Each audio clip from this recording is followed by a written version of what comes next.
এতজনকে লাগবে না, কারণ মহিলাদেরকে অনুব্রতকে প্রমোশন করে মমতা ব্যানার্জি মহিলাদের কি চোখে দেখেন প্রমাণ করে দিয়েছেন। Y+ সিকিউরিটি বীরভূম জেলার তৃণমূলের কনভেনার, সরকারি কমিটি মিটিংয়ে তিনি, আর বোলপুরের আইসি তো যাবে কয়েকদিন পরে, সবে আজকে ইলামবাজার পাড়ুই এইসব ওসিরা গেছে, অনুব্রত জ্যেষ্ঠ রাত শুরু হয়েছে। জেলের এখন 2 বছর জেল খেটেছেন, 4 বছর কিন্তু আপনার বাকি আছে। যে মামলায় আপনি 2 বছর জেল খেটেছেন, ওই মামলায় আপনার এগেনস্টে চার্জশিট হয়েছে, আপনার কিন্তু ওই মামলায় 6 বছরের পানিশমেন্ট হয়।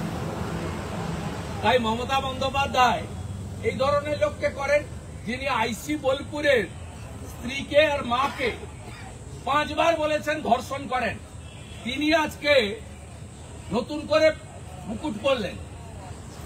আর বিরোধী দলনেতা এসছে, আমি ঢুকার সময় কাউকে দেখিনি, যারা নর্মাল থাকে তারাই। আমার বেরোনোর সময় 20টা লোককে পাঠিয়ে দিয়েছে। দেখুন, সমস্ত বোনেদের পাঠিয়ে দিয়েছে, মহিলাদের সমস্ত, দেখুন তাদের সিভিল ড্রেস, এটা মমতার বিশেষ পোশাক। এই পোশাক করেই সামনে দাঁড়ায়, যাতে একটু ধাক্কাধাক্কি করি, কিন্তু আমি এদেরকে দেখলে হাত দুটো আমার ট্রাউজারের ভিতরে ঢুকি। আপনাদের কি করার আছে করুন, আমার হাত ঢোকানো। ঠিক একইভাবে বিধানসভাতে মাননীয় স্পিকার এবং উনার এয়ারের মার্শাল সেদিন 20 জন বোনেদের দিয়ে, মহিলাদের দিয়ে আমাকে ঘেরাও করে রেখেছিলেন, আর আমার হাত দুটো ট্রাউজারের ভিতরে ছিল। মমতা বন্দ্যোপাধ্যায় যেগুলো করছেন, তার পুলিশ যা করছে, এটা কদর্য, নিম্নরুচির। এবং আপনিও বিরোধী নেত্রী ছিলেন, আপনাকে বুদ্ধবাবু স্পেস দিয়েছিল।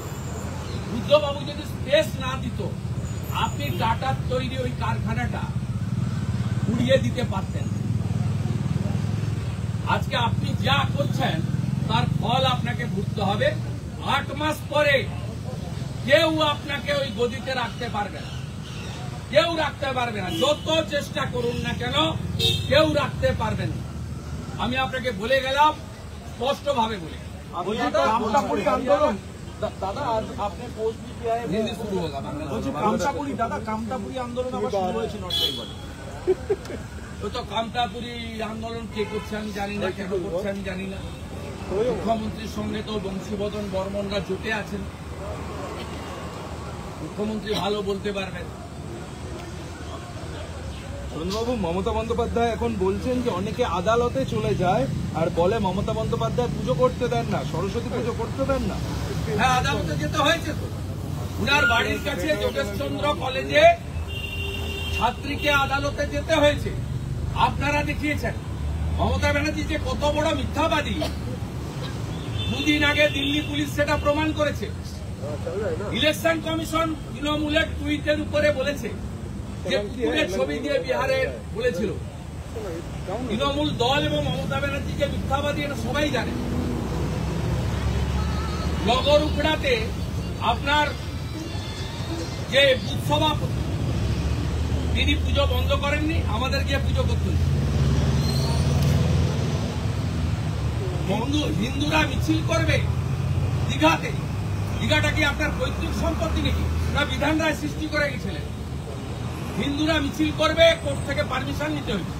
আজকে এই সরকার হিন্দু বিরোধী সরকার, মুসলিম লীগ টুর সরকার, এবং সোহরাবুর্দি যা করতে পারেনি তিনি তার থেকেও বেশি করছেন।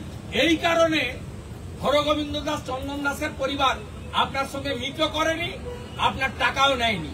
হিন্দুরা আপনাকে ঘৃণা করে।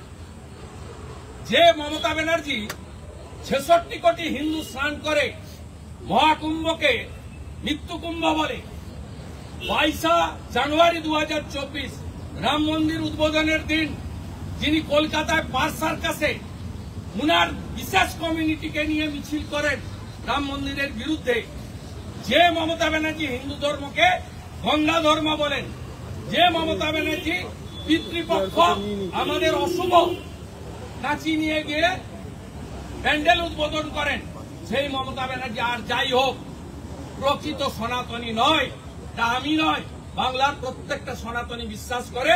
তাই আমাদের যে 2,33,27,000 ভোট মূলত সনাতনী এবং আদিবাসীদের ভোট, আর আপনি ছাপ্পা মেরে ক্যামেরা বন্ধ করে যে 2,75,00,000 ভোট পেয়েছেন, তার 2 কোটি ভোটই হচ্ছে একটা বিশেষ কমিউনিটির আর বাংলাদেশি মুসলমান রোহিঙ্গা যাদের নাম ভোটার লিস্টে আছে অবৈধভাবে, তাদের ভোটে।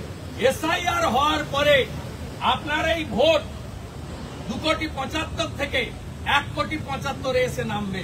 আজকে লিখে রাখুন, কিচ্ছু করতে পারবেন না, দেখবেন আর জ্বলবেন, লুচির মতো ফুলবেন। আপনাকে নন্দীগ্রামে হারিয়েছি, আর 26-এ ভবানীপুরে আপনাকে হারাবো। দয়া করে মেটিয়া বুরুজে পালাবেন না, দেখা হবে ভবানীপুরের লড়াই। মমতা বন্দ্যোপাধ্যায় এই মুহূর্তে বলছেন মহিলাদের নিরাপত্তা সুনিশ্চিত করতে হবে পুলিশকে পুজোর সময়। ওই নিরাপত্তা সুনিশ্চিত করতে হবে হাঁসখালির মতো, মাটিগাড়ার মতো, ময়নাগুড়ির মতো, আরজিকরের মতো, কসবা ল কলেজের মতো। যে মমতা ব্যানার্জি পানিহাটির সোমনাথকে চেয়ারম্যান করে অভয়ার দেহ তাড়াতাড়ি পুড়িয়ে দিয়েছিল বলে, যে মমতা ব্যানার্জি কেষ্টকে মুকুট পরিয়ে দিয়ে আসেন বীরভূমে গিয়ে, সেই মমতা ব্যানার্জি বা তার পুলিশ কখনো সুরক্ষা দিতে পারে না। তাই আমরা প্রত্যেক দিন রাস্তায় থাকি কন্যা সুরক্ষা যাত্রা, নারী সম্মান যাত্রা নিয়ে। উনি বলছেন সারা রাত জেগে আমি পাহারা দিই, নারীদের নিরাপত্তার জন্য আমি সারা রাত জেগে পাহারা দিই। উনি বলছেন কোথায় পাহারা দেন? রাতে জেগে উনি পাহারা দেন। ভয়ে ভয়ে ভয়ে এই মুহূর্তে মনে হয় বাড়ির কাছে চলে এলো শান্তনু সিনহা আর 1000 খানিক পুলিশ নিয়ে। উনি ভয়ে জেগে থাকেন। 14ই আগস্ট রাত জাগরণ দেখেছিলেন, ভয় থাকেন। নবান্ন অভিযানের দিন পালান কেন? সংগ্রামী যৌথ মঞ্চের নবান্ন অভিযানের দিন বীরভূমে পালিয়েছেন। 9ই আগস্ট আমি বলে দিলাম বাড়ি থেকে বেরোবে না, নয় পালাবে। প্রত্যেকবারে পালাই। সব কথা বলে লাভ নেই। আপনি রাত্রে জেগে থাকুন আর দিনের বেলা ঘুমান, কোনো অসুবিধা নেই। বাংলা আপনাকে বিসর্জন দেবে। বাংলার জনগণের গর্জন, 26-এ মমতার বিসর্জন। বলছি বিসর্জনের ক্ষেত্রে ফাঁজি মোতাবেক নয়, মমতা বন্দ্যোপাধ্যায় নির্দিষ্ট করে দিচ্ছেন 2, 3, 4 এই 3 দিন বিসর্জন। 5 তারিখে কার্নিভাল হবে, 2, 3, 4 উনি বলে দিচ্ছেন। 2, 3, 4 বিসর্জন, 5 তারিখ কার্নিভাল উনি ডিক্লেয়ার করে দিয়েছেন। উনি 1 বছর দুর্গাপূজার বিসর্জন বন্ধ করেছিলেন, মহরম ছিল বলে। পঞ্জিকা শাস্ত্র মতো হবে, ক্লাব বসে ঠিক করবে। আর যে ক্লাব মমতা ব্যানার্জির 1 লক্ষ টাকা শর্তাধীন দিলে, বিনা শর্তে সরকারি টাকা দিচ্ছে নিন। যদি মমতা ব্যানার্জির ছবি টাঙানোর শর্তে টাকা নেন, তাহলে আর যাই হোক অভয়ার বাবা মার সঙ্গে অন্যায় করা হবে বলে আমি মনে করি।